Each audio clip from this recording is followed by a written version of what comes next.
घर वापसी का जो भी आप मतलब लगाना चाहें। संजय जैसे मित्रों से बच के रहना चाहिए। वो जो मन में आता है बोल देते हैं, और उससे बोलने वाले की मुसीबत हो जाती है कि फिर कुछ तो उसके आसपास आने की कोशिश करनी पड़ेगी, और मैं नहीं करूँगा कोशिश, बेकार होगी। बस संजय को एक चीज़ की याद दिला दूँ, ये हमारे यहाँ विनय का बड़ा महत्व माना जाता है, लेकिन इतनी विनय भी नहीं होनी चाहिए कि मित्र की प्रशंसा कर रहे हों और उसकी प्रशंसा के साथ अपनी भी प्रशंसा करनी पड़ जाए तो मौन धारण कर जाए। तो इन्होंने एक बड़ी सुंदर पुस्तक है जो संभव ही न होती अगर संजय न होते, उसका जिक्र ही नहीं किया है। तो मैं उसका जिक्र इसलिए करना चाहता हूँ कि आप लोग ये समझ लें कि ये जो आदमी बैठा हुआ है मेरा परिचय कराने वाला, वो किस पाए का आदमी है। हम लोग आईआईटी गेस्ट हाउस, आप ही के यूनिवर्सिटी वाले आईआईटी के गेस्ट हाउस में बैठे हुए थे, मेरी पत्नी, ये राजकुमार और मैं। ऐसी बातें चल रही थी तो संजय ने और राजकुमार ने कहा कि ये जो तुम इतना संगीत पे बोलते रहते हो, किससे सुनाते हो, तो बैठ के हम लोग बातें करेंगे। तो मैंने कहा उसमें क्या बातें करेंगे, लेकिन मेरी पत्नी को लगा कि नहीं कुछ गुंजाइश है। तो एक दिन फोन आया संजय का कि मैं गुड़गांव आ रहा हूँ, हम लोग गुड़गांव में रहते थे उस वक्त। तो ये बस एक फोन करके आ धमके गुड़गांव। और अब सोचिए कि क्या बहुमुखी प्रतिभा इस आदमी में होगी। अपना कैमरा लाए, अपना ही वो सारा रिकॉर्डिंग का बंदोबस्त किया, और 7 दिन लगातार सवेरे 2-2.5 घंटे और शाम को 2-2.5 घंटे ये मुझे बिठा लेते थे, और 7 दिन तक सवेरे शाम संगीत की चर्चा हम लोग करते रहे। और उसको ट्रांसक्राइब किया संजय ने। ये 29 घंटे की हम लोगों की चर्चा। आप सोच सकते हैं कि कोई यूनिवर्सिटी का प्रोफेसर इतनी जहमत उठाए, आ रहा है, सारे काम खुद कर रहा है, और तो और जो किसी लिपिक को करना चाहिए था वो काम भी ये प्रोफेसर कर रहा है,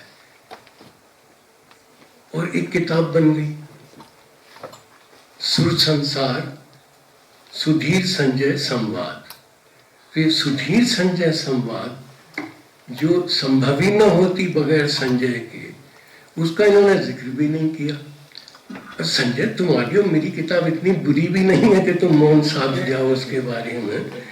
तो मित्रों, ये मैंने अपनी तरफ से जरूरी समझा के जोड़ दूं। अब जो विषय है, कल का विषय भी आपको आज ही बता दूं। कल का विषय होगा महात्मा और महामना, हमारे वक्त के 2 आदर्श हिंदू। तो आज जो बात होगी, जिसकी चर्चा मैं ऐतिहासिक संदर्भ में करूंगा, वही चर्चा कल आगे बढ़ेगी इन 2 व्यक्तियों को केंद्र में रख के।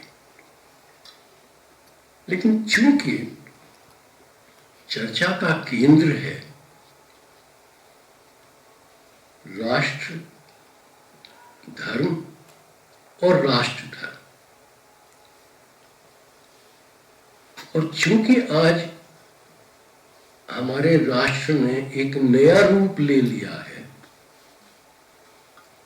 जिसका धर्म से सीधा संबंध है, तो ये मुझे लगता है हमारा दायित्व बन जाता है कि किसी राष्ट्र में या भारत नाम के राष्ट्र में जब आप रह रहे हैं तो हिंदू होने का अर्थ क्या है और हिंदू होने का दायित्व क्या है। भारतीय राष्ट्रवाद को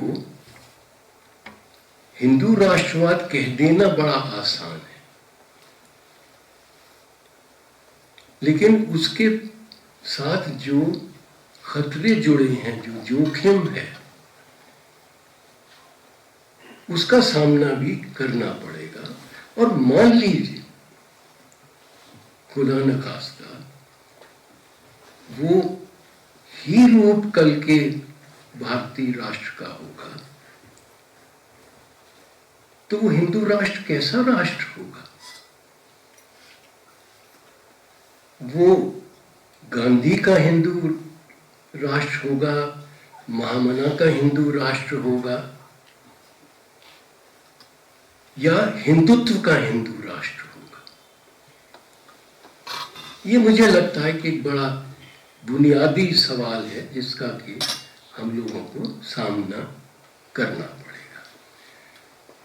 हम जहां बैठे हुए हैं ये एक मूल्य का केंद्र है।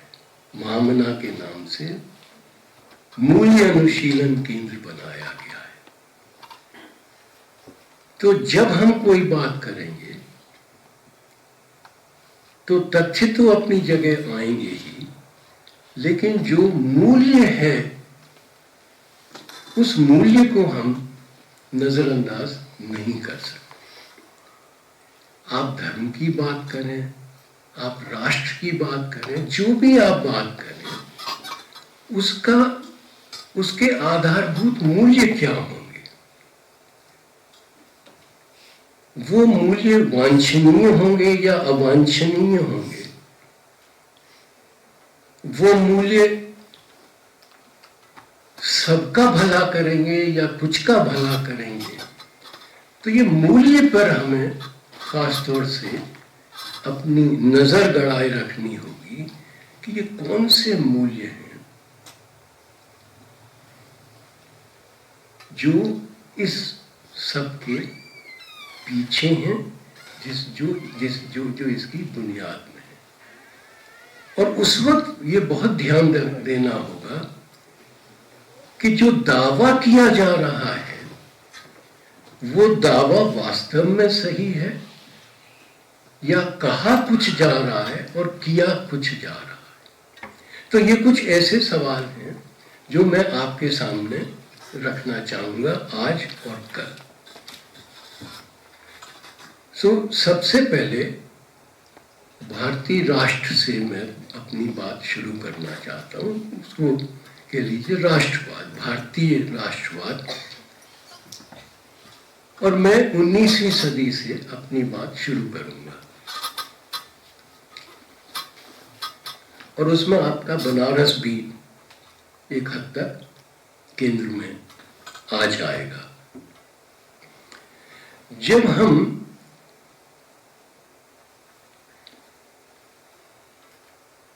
भारतीय राष्ट्रीय चेतना के इतिहास की बात करते हैं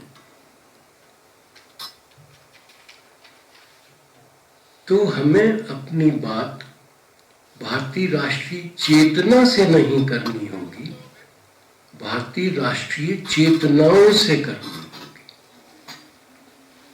हम ये मान के बैठे हुए हैं कि भारतीय राष्ट्रीय चेतना कोई एक चेतना है जो विकसित होती रही है और आज जो भी रूप उसका है वो रूप अख्तियार कर चुकी है। मैं कहना ये चाह रहा हूं कि ये राष्ट्रीय चेतना का इतिहास नहीं है, राष्ट्रीय चेतनाओं का इतिहास है।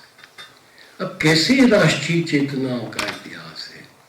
ये राष्ट्रीय चेतनाओं की अपनी बहुलता जो रही है, जो प्लूरैलिटी रही है राष्ट्रीय चेतनाओं की, मैं थोड़ी उसकी बात करना चाहता हूं। ये दो तरह से राष्ट्रीय चेतनाएं हमारे यहाँ विकसित हुई, मोटा मोटी। आप और कहेंगे तो फिर 3 और 4 भी कर सकते हैं, लेकिन मोटा मोटी 2 चीजों के आधार पर राष्ट्रीय चेतना बढ़ी। अब एक चीज तो हम मान के ही चलते हैं कि चूंकि औपनिवेशिक काल में राष्ट्रीय चेतना विकसित हो रही है, तो उपनिवेशवाद तो अपनी जगह है ही। वो प्रमुख कारण है राष्ट्रीय चेतना के प्रादुर्भाव का और उसके विकास का, वो मान के हम चल रहे हैं। लेकिन हमारा अपना भी एक परिवेश है। भारत में कितनी भाषाएं हैं, किस तरह की सांस्कृतिक बहुलता है, धार्मिक पहचानें कितनी हैं भारत में।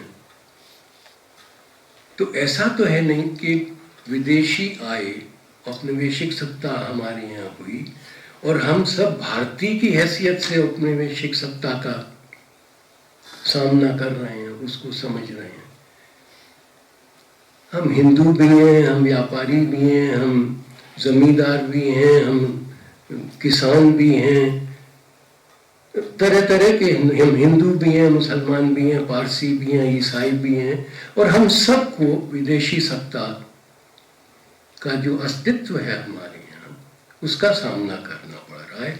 चाहे हम उससे लाभ उठा रहे हों, चाहे हम उसके कारण सताए जा रहे हों। जो भी रिश्ता हमारा बन रहा है, वो रिश्ता एक भारतीय की हैसियत से अभी नहीं बन रहा है, वो बनेगा धीरे धीरे जैसे जैसे राष्ट्रीय चेतना का विकास होगा। तो ये जो राष्ट्रीय चेतना का विकास होता है, उसमें एक तो भाषा आपकी बहुत महत्वपूर्ण हो जाती है, और दूसरा आपका धर्म। हिंदू हैं, वो भी विदेशी सत्ता का सामना कर रहे हैं, उससे फायदा उठा रहे हैं, उससे जूझ भी रहे हैं। मुसलमान भी कर रहे हैं, पारसी भी कर रहे हैं, ईसाई भी कर रहे हैं।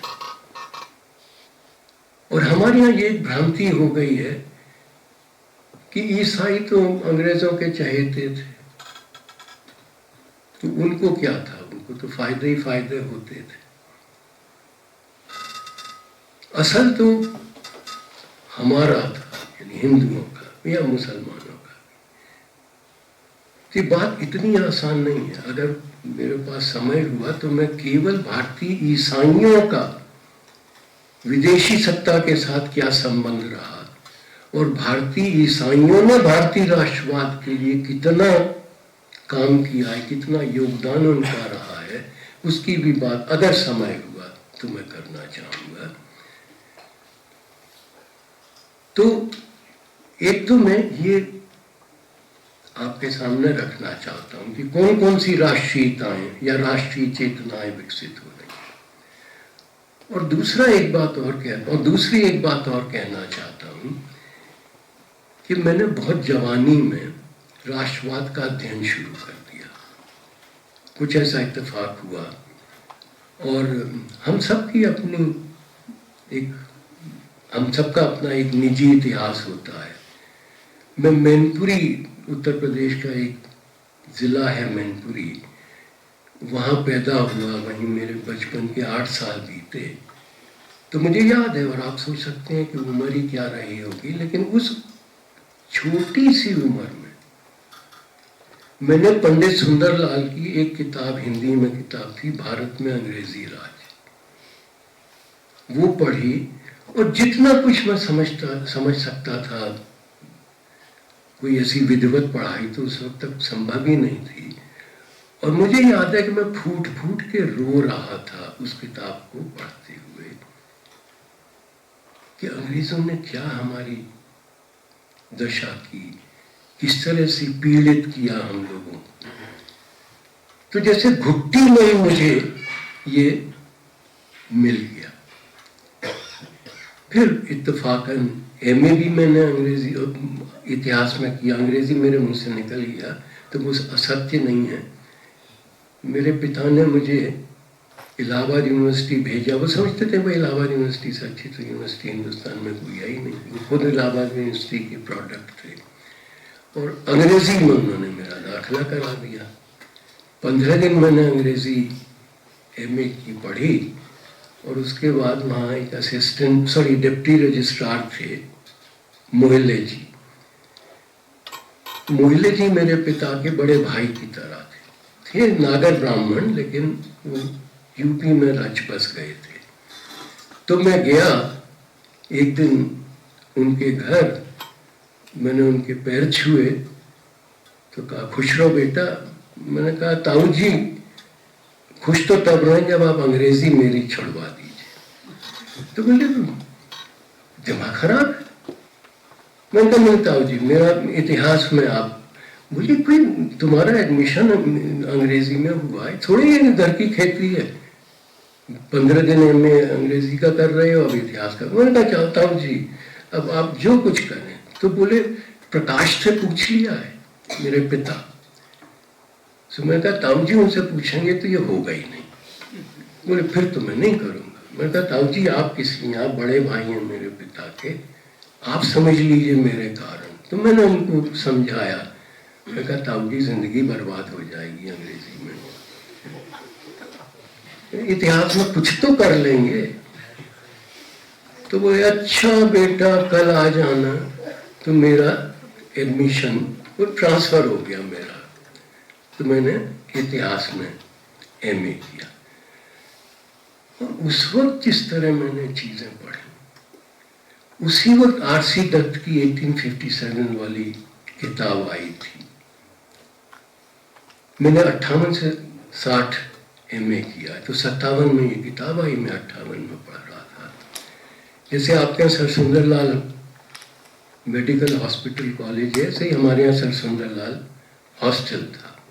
तो मैं सर सुंदरलाल हॉस्टल में रहता था। अब आप कहेंगे कि ये तो बड़ा रोऊ आदमी है, हर बात पर रोने लगता है। मैंने RC दत्त के 1857 में जब रानी झांसी का चित्रण देखा तो मैं रोने लगा कि अरे हम इसको तो अपनी, ये तो हमारी इतनी बड़ी हीरोइन, और ये अंग्रेजों से मिलने की कोशिश कर रही है। और जब अंग्रेज घास नहीं डालते तो बगावत कर देती है। तो जो एक छवि बनी हुई थी रानी झांसी की, वो छवि, अरे संजय टाइम तो बता दो, मैंने अपना फोन ऑफ कर दिया है। नहीं वो तो गड़बड़ हो जाएगी। तो मैं आपको ये सारी बातें इसलिए बता रहा हूं कि राष्ट्रवाद का जैसे ज्वर, मैं ग्रसित था उस ज्वर से कि कितनी बड़ी चीज है राष्ट्रवाद। और फिर मैंने PhD शुरू की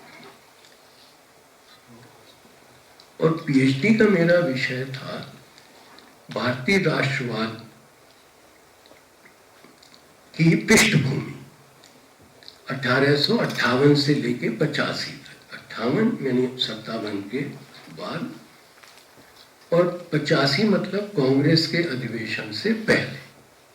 तो ये जो 27 साल हैं, इन 27 सालों का मैंने काफी गहराई से अध्ययन किया। और वही आदमी जो पंडित सुंदरलाल की किताब पढ़ते हुए रो रहा था, RC दत्त की 1857 पढ़ते हुए रो रहा था, अब राष्ट्रवाद का एक नया रूप देखता है। और वो जो रूप है वो बड़ा घिनौना रूप है। अब आप किसी से ये कहिए कि राष्ट्रवाद बड़ी घिनौनी चीज भी होती है, आप ये कहें कि राष्ट्रवाद घिनौनी चीज होती है, तब तो मुसीबत ही मुसीबत है। लेकिन अगर आप ये कहें कि घिनौनी चीज भी होती है तो भी लोगों को आपत्ति हो सकती है। तो अब वो अनेक राष्ट्रवादों पर मैं बाद में आऊंगा। मैं एक बात और आपसे ये कहना चाह रहा हूं कि राष्ट्रवाद एक निहायत मुक्तिकामी विचारधारा होती है। लेकिन उतनी ही आतताई विचारधारा भी होती है होता है राष्ट्रवाद। तो इसका जो निहायत आकर्षक रूप है और जो घिनौना रूप है, इन दोनों रूपों को अगर आप राष्ट्रवाद के नहीं समझते, केवल घिनौना समझ रहे हैं तो आप आधी बात समझ पाएंगे, और केवल आकर्षक रूप समझ रहे हैं तो भी आधी बात समझ पाएंगे। सम्यक दर्शन राष्ट्रवाद के आपको तभी होंगे जब आप इसके दोनों रूपों को समझने का साहस कर सकें। और ये दोनों रूप चलते इस तरह हैं कि राष्ट्रवाद के दो आधार बनते हैं। एक आधार है आदर्श, आदर्श राष्ट्रवाद बहुत बड़ी चीज है। तो धर्म को भी अपदस्थ कर सकता है राष्ट्रवाद। राष्ट्रवाद अपने आप में धर्म बन जाता है। इतना सशक्त विचार या विचारधारा आप चाहें तो वो भी है। तो एक तरफ ये आदर्श, तो समझ लीजिए कि इसके दो धरातल हैं जिन पर आदर्शवाद चल रहा है। एक विस्तृत धरातल है आदर्श, और दूसरा इसका धरातल होता है संकुचित स्वार्थ का। जाति के, किसी समुदाय के या किसी वर्ग विशेष के हित राष्ट्रवाद से सिद्ध हो रहे हैं, तो सिद्ध हो रहे हैं आपके हित, संकुचित स्वार्थ और हित सिद्ध हो रहे हैं, लेकिन नाम दिया जा रहा है राष्ट्रीय हितों। तो एक तो ये कि राष्ट्रीय हित नाम की चीज बड़े मुश्किल से देखने को आती है, और होती भी है राष्ट्रवाद जैसे राष्ट्रीय हित, तो उन पर कोई ध्यान नहीं देता। ये हमेशा दलगत स्वार्थ, वर्गगत स्वार्थ ये सिद्ध होते हैं। तो ये जो धरातल है हितों का और स्वार्थों वाला धरातल राष्ट्रवाद का, ये आदर्श वाले धरातल से कहीं संकुचित होता है। लेकिन चूंकि राष्ट्रवाद के साथ साथ एक नई चेतना आती है, तो लोग उसके लिए संघर्ष भी करते हैं। तो इसीलिए ये संभव हो पाया कि 1885 में जब राष्ट्रीय कांग्रेस की स्थापना हुई, तो पढ़े लिखे, अंग्रेजी पढ़े लिखे वर्गों के स्वार्थ सिद्ध हो रहे थे भारतीय राष्ट्रवाद से। फिर धीरे धीरे दूसरे वर्गों के स्वार्थ सिद्ध होने लगे राष्ट्रवाद से, और गांधी के आते आते आम लोगों के स्वार्थ भी राष्ट्रवाद के द्वारा सिद्ध किए जाने की कोशिश, इन स्वार्थों को भी सिद्ध किए जाने की कोशिश शुरू हो गई। ये मैं नहीं कह रहा हूं कि वो सफल हुआ, लेकिन अब किसानों के हित की बात होगी, मजदूरों के हित की बात होगी, स्त्रियों के हित की बात होगी, आदिवासियों के हित की बात होगी, सबके हित की बात होगी। अब कितने हित सिद्ध हो पा रहे हैं वास्तव में, वो मेरा फिलहाल विषय नहीं है। मैं केवल इतना कहना चाहता हूं कि ये दोनों धरातलों पर राष्ट्रवाद चल रहा है। तो वो कौन कौन से राष्ट्रवाद है? अगर आप भाषाई राष्ट्रवाद की बात करें, जो कि क्षेत्र से जुड़ जाता है, क्योंकि हर क्षेत्र की एक कोई प्रधान भाषा होगी, तो आप देखेंगे कि जिस समय एक भारतीय राष्ट्रीय चेतना विकसित हो रही है, उसी समय उत्कल राष्ट्रीय चेतना, गुर्जर राष्ट्रीय चेतना, अहोम राष्ट्रीय चेतना, तमिल राष्ट्रीय चेतना वगैरह वगैरह, ये राष्ट्रीय चेतनाएं भी विकसित हो रही। अब जैसे गुजरात का मैं आपको बताऊं कि गुजरात में शुरू होता है गुजरातनी अस्मिता, द आइडेंटिटी ऑफ गुजरात।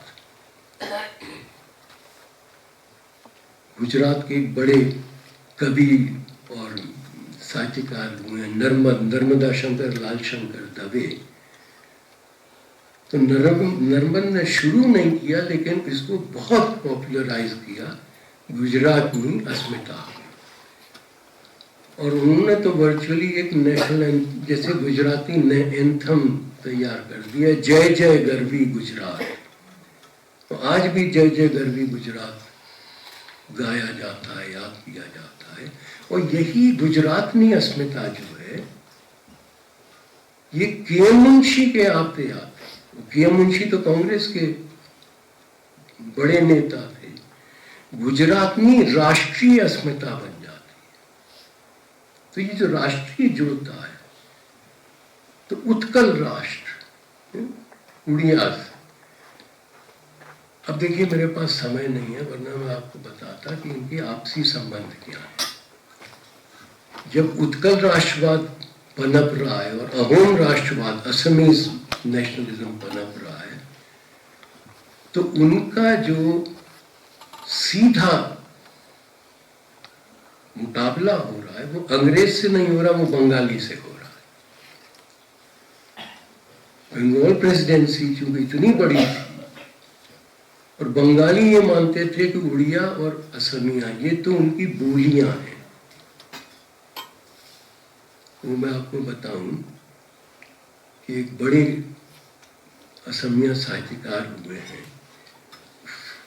क्या देखिए कैसा वक्त आ गया, लक्ष्मीकांत। हाँ, लक्ष्मीकांत बेजबरुआ कलकत्ता प्रेसिडेंसी पढ़ने आए, और वहां पढ़ रहे हैं यूनिवर्सिटी में, जवानी के दिन हैं, घर में इनकी सगाई तय हो गई थी। और अच्छी या बुरी जो भी किस्मत थी लक्ष्मीकांत बेजबरुआ की, बड़े सुंदर व्यक्ति थे और मेधावी तो थे ही। टैगोर परिवार के किसी व्यक्ति की नजर इन पर पड़ गई, उनको लगा कि भाई हमारी बेटी के लिए ये सही रिश्ता होगा। तो लक्ष्मीकांत बेजबरुआ से उन्होंने बात की।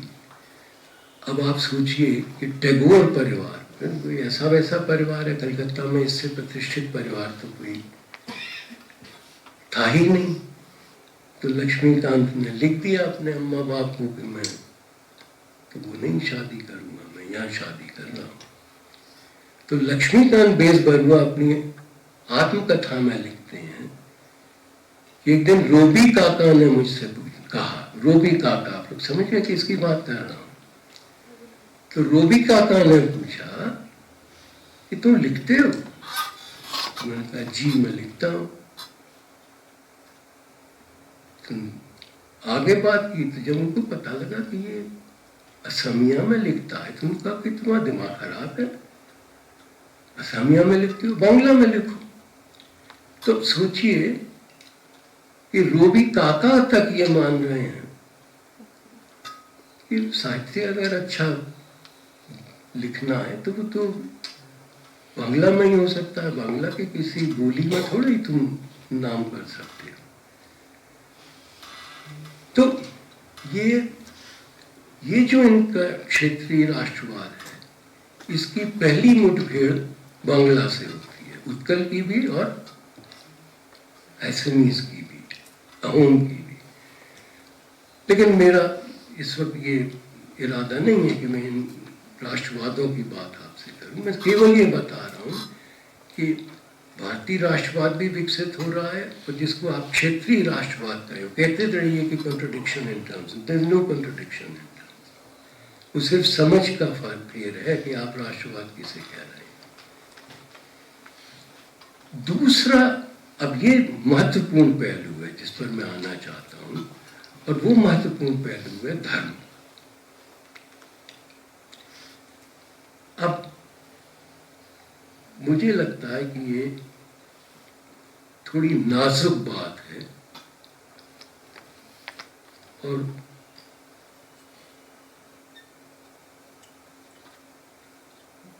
जितने भी संयत तरीके से मैं कह सकूं, मैं इसको कहना चाहूंगा। नाजुक बात यह है कि जिसको हम आज भारतीय राष्ट्रवाद कहते हैं, उसमें सबसे ज्यादा योगदान वो नहीं था, वो हिंदुओं का है।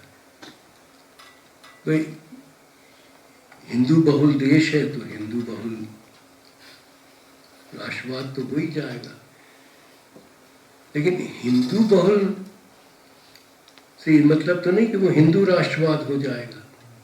राष्ट्रवाद तो राष्ट्रवाद होगा, और अच्छे राष्ट्रवाद की निशानी यही है कि वो सबको लेके आगे बढ़े। तो ये लोग जो शुरू के हिंदू राष्ट्रवादी हैं, वो बहुत अच्छी तरह जानते हैं कि अगर उन्होंने कोई संकुचित दृष्टि अपनाई तो वो अपना अहित करेंगे। तो मैं आपको 2-3 मिसालें देना चाहता हूं। एक आपके अपने ही नगर के, जिनको कि हम सब आधुनिक भारतीय, आधुनिक हिंदी साहित्यकार आदि पुरुष मानते हैं, भारतेंदु। भारतेंदु ने कितना लिखा है हिंदू मुस्लिम एकता पर, इसका हिसाब नहीं है। और उन्हीं के एक उनसे उम्र में बड़े, उनके पूज्य, उनके गुरु भी थे दरअसल, वो नाम आजकल कम ही सुनने को मिलता है बनारस में, लेकिन बहुत महत्वपूर्ण नाम है, राजा शिव प्रसाद सितारे हिंद। तो राजा शिव प्रसाद सितारे हिंद ने एक किताब लिखी, इतिहास तिमिर नाशक।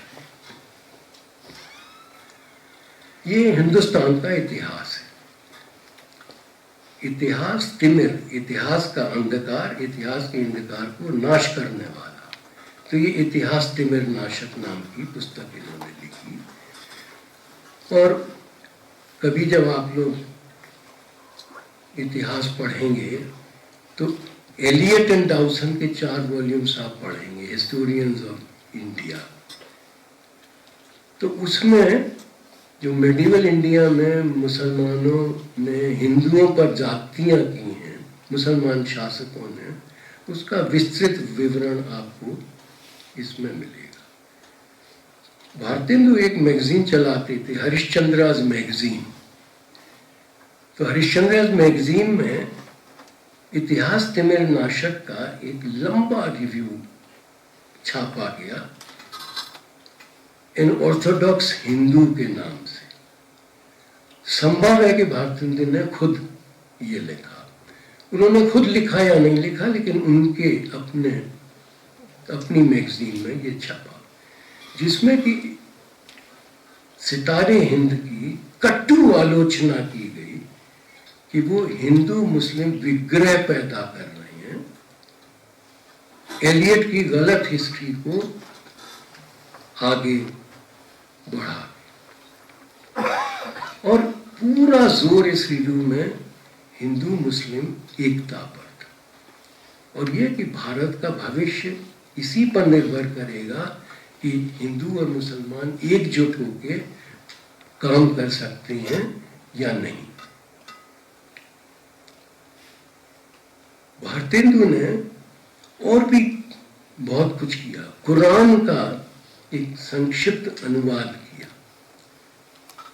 इस्लामिक हिस्ट्री के बड़े फिगर्स पर, मोहम्मद साहब को इसके समेत, इन्होंने जीवनियां लिखी। फातिमा, हसन, हुसैन, और भारतेंदु की सबसे प्रसिद्ध लाइन आपको वो याद होगी, रसखान और तानसेन वगैरह को लेके, नहीं याद आ रही, इन मुसलमान हरिजनन पर कोटिन हिंदू वारिये। इन मुसलमान, ये तो हरि के लोग हैं, ये गांधी के हरिजन नहीं है। इन मुसलमान हरिजनन पर कोटिन हिंदू वारिये, करोड़ों हिंदुओं को आप कुर्बान कर सकते हैं इन मुसलमान हरिजनों पर। ये एक रूप है भारतेंदु का। भारतेंदु का एक दूसरा रूप अब आप देखिए, और आप बिल्कुल ये मत सोचिए कि मैं आलोचना कर रहा हूं भारतेंदु। भारतेंदु को उनकी समग्रता में आपके सामने में प्रस्तुत करना चाह रहा हूं। अब ये दूसरा रूप भारतेंदु का हिंदू रूप है। देखिए, हर जाति के अपने दुख होते हैं, हर जाति के अपने अवसाद होते हैं। प्रश्न ये होता है कि उन दुखों से और उन अवसादों से आप कैसे जूझते हैं। तो ये जो दुख हम मैं बयान कर रहा हूं भारतेंदु का, वो एक भारतेंदु का दुख नहीं है, वो अनेकों हिंदुओं का दुख है। तो भारतेंदु की कुछ पंक्तियां मैं आपको सुनाई देना चाहता हूं, और इस तरह की बहुत पंक्तियां, पूरी पूरी कविताएं आपको मिलेंगी। मैं केवल 3 आपको यहां सुनाऊंगा।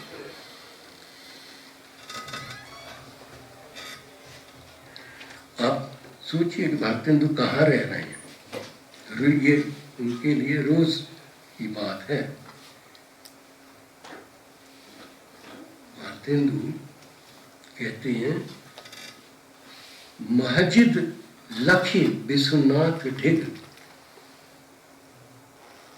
विश्वनाथ के पास मस्जिद देख कर, आप समझ गए कौन सी मस्जिद की मैं बात कर रहा हूं।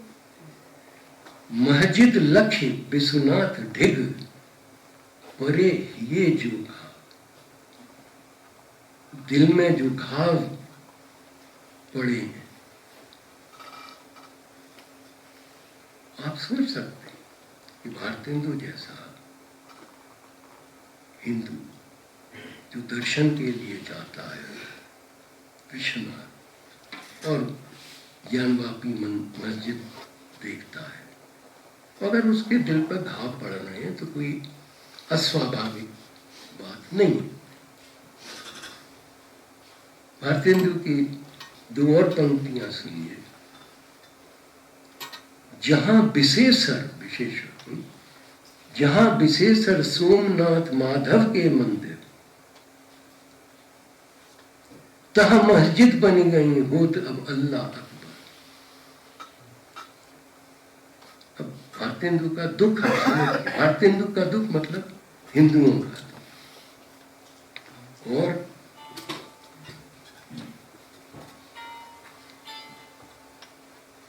इन्हीं भारतेंदु ने एक और, जिन यवनों ने जिन जवनन तब धर्म नारी धन तीनों ली, कि जिन यवनों ने तुम्हारा धर्म, तुम्हारी नारियां और तुम्हारा धन ले लिया।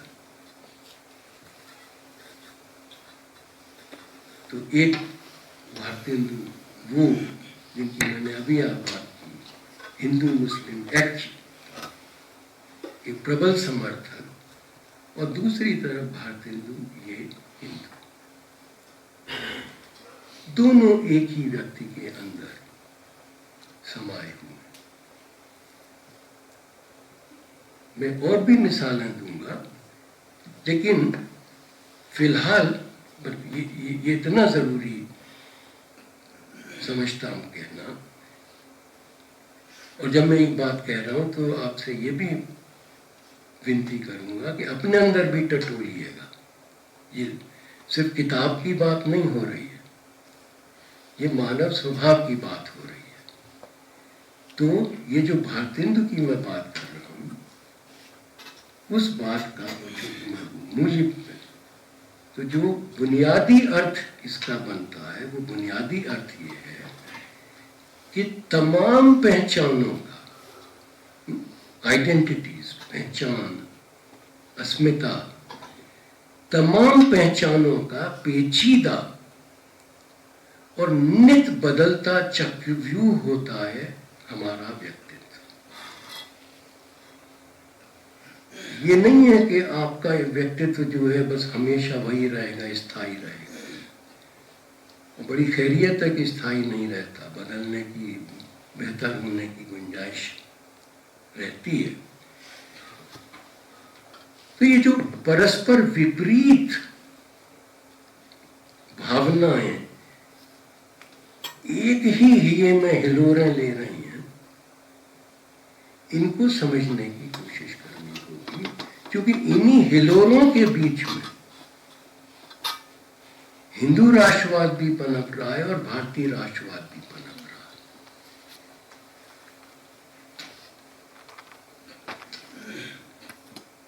समय के अभाव में मैं केवल ये कहूंगा कि जो बात भारतेंदु के बारे में सच है, वही और ज्यादातर हिंदुओं के बारे में सच है। मैं 2-3 छोटे छोटे उदाहरण लेके आगे बढ़ूंगा। इसी समय के एक बहुत बड़े साहित्यकार हैं पंडित प्रताप नारायण मिश्र। प्रताप नारायण मिश्र पर पूरा एक व्याख्यान होना चाहिए। वो तो ये कहते हैं कि हिंदू और मुसलमान भारत माता के 2 हाथ हैं, क्या एक भी हाथ काट सकते हो? फिर उसको एक बढ़ाते हुए कहते हैं, क्या ये मुमकिन है कि बायां हाथ दाहिने हाथ को काट दे या दाहिना हाथ बाएं हाथ को काट दे? ये तो हमको साथ रह के आगे बढ़ना है, वरना हम तबाह हो जाएंगे। और कांग्रेस के बड़े समर्थक हैं। एक हिंदी में शब्द होता है, हम लोग उस शब्द को भूल गए हैं, वो है अथाई। मोहल्ले की वो जगह जहाँ के लोग बैठ के बातें कर रहे हैं, वो अथाई कहलाता। अब ये प्रचलन से निकल गया। प्रताप नारायण मिश्र ने इंडियन नेशनल कांग्रेस को राष्ट्रीय अथाई कहते थे। ये राष्ट्रीय अथाई पूरी नहीं हो सकती अगर केवल किसी एक धर्म का, संप्रदाय का या वर्ग विशेष का प्रतिनिधित्व। अब चूंकि देखिए वक्त कम है, तो मैं एक ही और प्रताप नारायण का उदाहरण दे रहा हूं, अब सुनिए। बायां हाथ और दायां हाथ नहीं काट सकता एक दूसरे को, वही प्रताप नारायण लिखते हैं, जहां राजकन्यन के डोला तुर्कन के घर जाएं। समझ गए या? जहां राजकन्यन के डोला तुर्कन के घर जाएं, तहां कौन सी बात है जहमा लोग ल जाएं।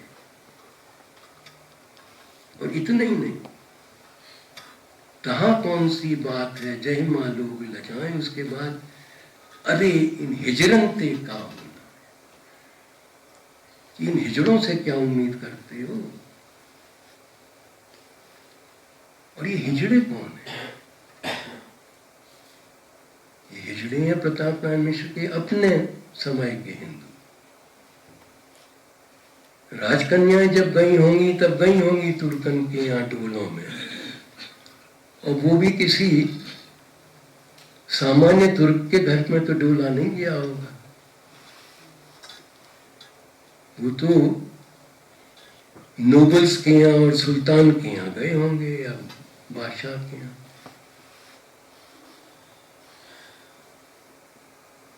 तो जब गए थे डोले तब गए थे अब आज हिजड़ों की बात करने का अर्थ क्या है कि वो कुछ लोगों का वोट है और आज पूरे के पूरे संप्रदाय, अब सारे मुसलमान प्रतिनिधित्व कर रहे हैं उनका, जिनके यहाँ राजकन्याओं के डोले गए थे। और आज के सारे मुसलमान उनका प्रतिनिधित्व कर रहे हैं। और ये जो आज के हिजड़े हैं ये प्रतिनिधित्व कर रहे हैं उनका, जिन्होंने अपनी स्वार्थ सिद्धि के लिए अपनी कन्याओं के डोले भेज दिए।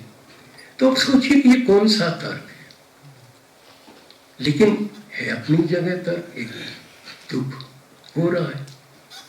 तो गरज ये कि हिंदू मानस में एक ग्रंथि बैठी हुई है और वो ग्रंथि, हीन ग्रंथि मुसलमान को लेके, जिसका आज कोई अस्तित्व नहीं है, जिसका आज कोई आधार नहीं है, लेकिन वो ग्रंथि बनी हुई।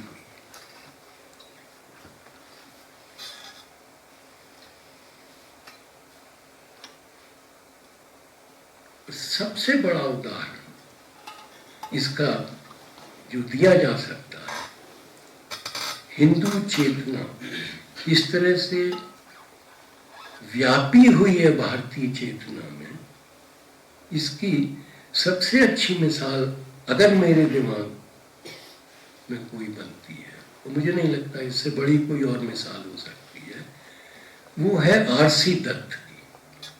आरसी दत्त, जिनकी इकोनॉमिक हिस्ट्री ऑफ इंडिया आज भी 2 वॉल्यूम्स में है, जिसमें दिखाया है आरसी दत्त ने कि क्या क्या हानि हुई है भारत को अंग्रेजी राज्य के कारण। तो हम आरसी दत्त को याद करते हैं as this pioneer of secular economic nationalism. और इस सेक्युलर इकोनॉमिक नेशनलिज्म के बरक्स कल्चरल नेशनलिज्म खड़ी की जाती है, जो कि कांग्रेस के उसमें एक तरफ तिलक खड़े कर दिए जाते हैं, दूसरी तरफ गोखले खड़े कर दिए जाते हैं। तो माना यह जाता है कि ये सेपरेट स्ट्रीम्स चल रहे हैं। मैं दिखाने की कोशिश कर रहा हूं कि इस तरह का कोई सेपरेशन है नहीं। ये ज्यादा से ज्यादा डिग्रीज का फर्क है कि चेतन स्तर पर गोखले कितने हिंदू हैं और चेतन स्तर पर तिलक कितने हिंदू हैं, दोनों हिंदू। तो जो सबसे बड़ा नाम आता है इकोनॉमिक नेशनलिज्म का या सेक्युलर नेशनलिज्म का, आरसी दत्त। आरसी दत्त का एक दूसरा पक्ष ये है कि एक उपन्यासकार भी थे, बांग्ला में उपन्यास लिखते थे। इन्होंने पहले 4 उपन्यास लिखे जो हिस्टोरिकल नॉवेल्स हैं या हिस्टोरिकल रोमांस हैं। मैं आपको उनके सिर्फ 2 के शीर्षक बताए दे रहा हूं, जिससे आप अंदाज लगा लेंगे कि किस तरह के उपन्यास होंगे। एक उपन्यास का शीर्षक है राजपूत जीवन संध्या। अब राजपूत जीवन संध्या क्या होगी आप समझ सकते हैं, महाराणा प्रताप। क्योंकि तब तक ये नहीं माना जाता था कि हल्दी घाटी में राणा प्रताप जीते थे। अब तो राणा प्रताप हमारे नए इतिहास के हिसाब से जीत गए थे हल्दी घाटी में। तो बेचारे आरसी दत्त बदकिस्मत थे कि उनके वक्त तक हारे हुए थे, तो उन्होंने राजपूत जीवन संध्या लिखा। और दूसरा उपन्यास उनका है महाराष्ट्र जीवन प्रभात। कौन होगा महाराष्ट्र जीवन प्रभात? शिवाजी। तो इकोनॉमिक हिस्ट्री ऑफ इंडिया वाला आदमी किस हिस्टोरिकल पास्ट को याद कर रहा है,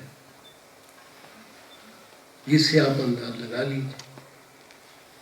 और ये समझदार आदमी थे आरसी दत्त। आरसी दत्त अगर आप ये उपन्यास पढ़ेंगे तो आप देखेंगे कि ये बंकिम का शागिर्द लिख रहा है।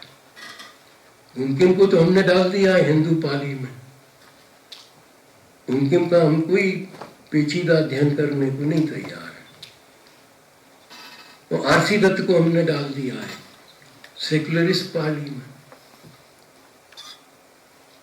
और दोनों को अगर आप देखेंगे तो दोनों की जटिलताएं आपको दिखाई पड़ेंगी। बंकिम फिर उस तरह से हिंदू नहीं रह जाते हैं जैसे आरसी दत्त उस तरह से फिर इकोनॉमिक नेशनलिस्ट नहीं रह जाते। तो इन्होंने बंद कर दिया हिस्टोरिकल नॉवेल्स लिखना और 2 उपन्यास इन्होंने और लिखे। इनमें से एक था शोमाय, और शोमाय को इन्होंने खुद ट्रांसलेट किया the lake of palms. Lake of palms में एक सीन आता है कि कलकत्ता से एक विधवा, बंगाली विधवा, बहुत विधवाएं बंगाली विधवाएं आती थी, पश्चिम कहलाता था, तो ये गंगा के उस पार से, और उनके साथ एक प्रेसिडेंसी कॉलेज का ग्रेजुएट स्टूडेंट आ रहा है, बीए कर रहा है लड़का, और ये अंग्रेजी पढ़ा लिखा लड़का है, उसके दिमाग में ये धर्म ज्यादा नहीं है। तो आरसी दत्त उसका वर्णन देते हैं कि यहाँ पहुंचता है। अब जो विधवा है वो तो बेचारी बिल्कुल ही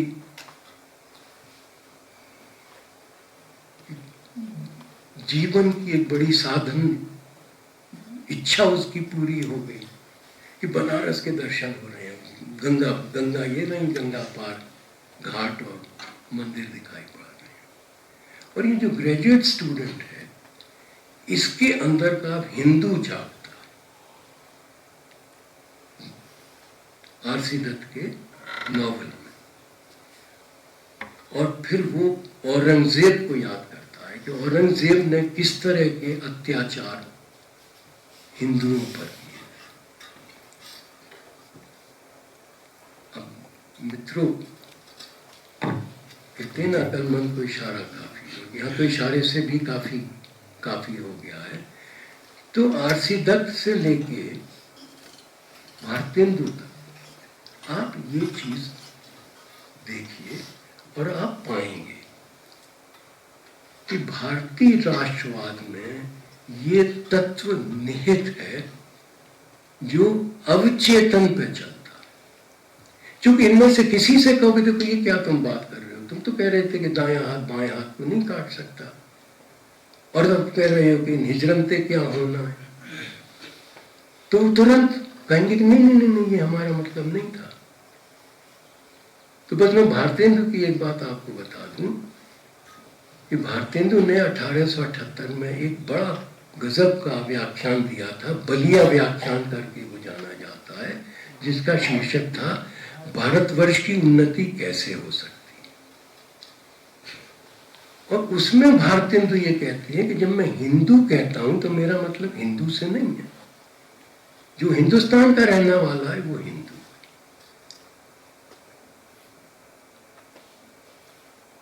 तो उस वक्त वो तो जो बात है वो ये कि चेतन स्तर पर इस खतरे को पूरी तरह देख रहे हैं, और अवचेतन में वो हीन भाव